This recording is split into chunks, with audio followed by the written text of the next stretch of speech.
3 साल हो चुके थे बेटे को अपना घर छोड़कर विदेश में बसे हुए। इन 3 सालों में बूढ़ी माँ और ज्यादा बूढ़ी हो गई थी। 75 वर्ष की उम्र में सुलोचना देवी की याददाश्त काफी कमजोर होती जा रही थी। उन्हें रोजमर्रा की चीजें याद ना रहती, लेकिन जो उन्हें हमेशा याद रहता वह था उनका बेटा। दिन हो या रात, एक पल भी ऐसा ना होता जब उन्हें अपने बेटे की याद ना आती। दूसरी तरफ बेटा था जो साल भर में एक आध बार अपने माँ को फोन कर लिया करता और 1-2 मिनट से ज्यादा बातें भी ना किया करता। फिर भी यह बूढ़ी माँ टकटकी लगाए अपने बेटे का इंतजार करती रहती। एक दिन बेटे का विदेश से फोन आया। हेलो हेलो, सुन रही हो ना माँ? अनिल बोल रहा हूँ, तुम्हारा बेटा। कैसी हो माँ? मैं ठीक हूँ बेटा, तुम बहू और मेरा पोता कैसा है? माँ ने पूछा। सब अच्छे हैं माँ।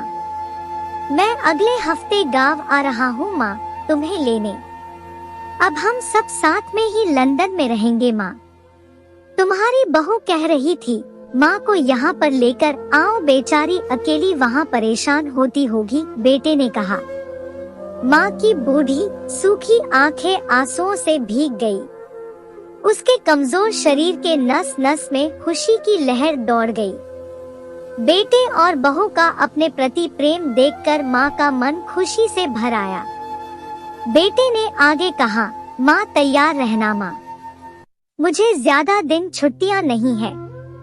जिससे जितने पैसे लेने हैं लेकर रखना, तब तक मैं प्रॉपर्टी डीलर से बात कर लेता हूँ। घर के लिए माँ ने पूछा। हाँ माँ, गांव का घर हमें बेच देना पड़ेगा। अब हम साथ में ही रहने वाले हैं, तो वहाँ पर घर रखने का कोई मतलब नहीं है माँ, बेटे ने कहा। बुढ़ापे की वजह से ठीक से चलने में असक्षम माँ ने पूरे मोहल्ले में घूम घूम कर अपनी इस खुशखबरी को सबको सुनाया। सभी को खुशी हुई, सबको लगा माजी के आखिरी दिन अपने परिवार के साथ खुशी से बीत जाएंगे। घर वापस आकर माँ ने अपने घर के कोने कोने को ऐसे देखा जैसे वह अपने दूसरे बेटे को देख रही हो। देखे भी क्यों ना, उस घर को अपने बेटे से कम थोड़ी समझा था। अपने पति के साथ 40 साल यही तो बिताए थे, लेकिन अब मजबूर थी बुढ़ापे के आखिरी साल बेटे और बहू के साथ बिताना चाहती थी। दिल पर पत्थर रखकर घर बेचने के लिए माँ तैयार हो गई। आनन फानन में बेटे ने घर को आधे दामों पर बेच दिया। माँ ने ज्यादा नहीं, लेकिन जिन चीजों से दिल लगा था उन चीजों को समेटा और बेटे के साथ टैक्सी में बैठकर एयरपोर्ट के लिए चली गई। एयरपोर्ट पर आकर बेटे ने माँ से कहा, माँ तुम यहाँ बेंच पर बैठो, मैं सामान और बोर्डिंग पास की जांच करा कर आता हूँ। वहाँ वक्त लगता है और खड़ा रहना पड़ता है, तुम्हें तकलीफ होगी। तुम यही आराम करो। मैं यूँ गया और यूँ आया। माँ बेंच पर बैठ गई और बेटा अंदर चला गया। काफी समय हो गया, बेटा वापस नहीं लौटा। माँ सोचने लगी, ज्यादा भीड़ होगी इसलिए देर लग रही होगी। अंधेरा होने को आया, अब तो लोगों की चहलकदमी भी कम होने लगी। माँ को अब चिंता होने लगी। एक कर्मचारी ने आकर पूछा, किससे मिलना है माजी आपको? यहाँ पर क्यों बैठी है? डरती हुई आवाज में सुलोचना देवी बोली, मेरा बेटा अंदर सामान की जांच कराने गया है। लंदन जा रहे हैं हम। क्या नाम है माँ जी आपके बेटे का? कर्मचारी ने पूछा। अनिल नाम है मेरे बेटे का, सुलोचना देवी ने बताया। कर्मचारी अंदर गया और थोड़ी देर बाद बाहर लौटा।